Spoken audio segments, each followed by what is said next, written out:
IELTS listening practice, Task 2, C1 and C2 levels.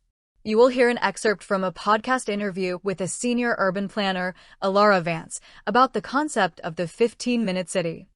Elara, the 15-minute city has become a real buzz phrase. Beyond the catchy name, what's the fundamental urban planning philosophy behind it? At its heart, it's about proximity and access, not necessarily prohibition. It's a framework for designing or retrofitting cities so that within a short walk or cycle, roughly 15 minutes, residents can meet most of their daily needs: living, working, commerce, healthcare, education, and leisure. The goal isn't to ban cars outright but to make them a choice, not a necessity, by making the hyperlocal so viable and attractive. That sounds idealistic.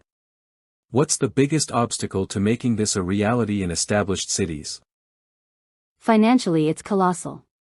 But the deeper obstacle is often political and administrative.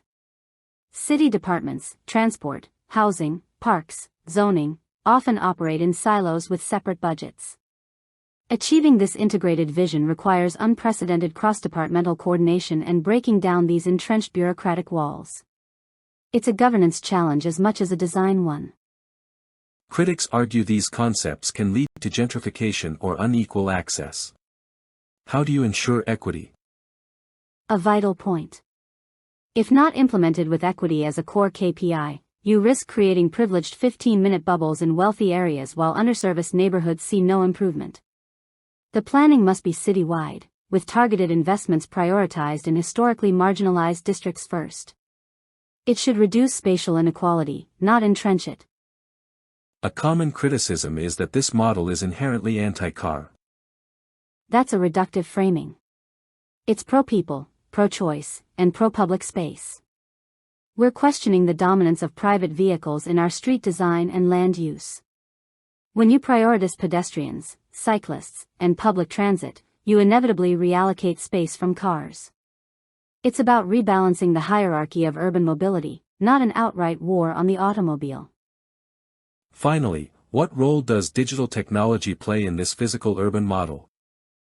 It's a powerful enabler but not a panacea. Apps for multimodal routing or digital democracy platforms for participatory planning are fantastic tools. However, we must be wary of techno-solutionism.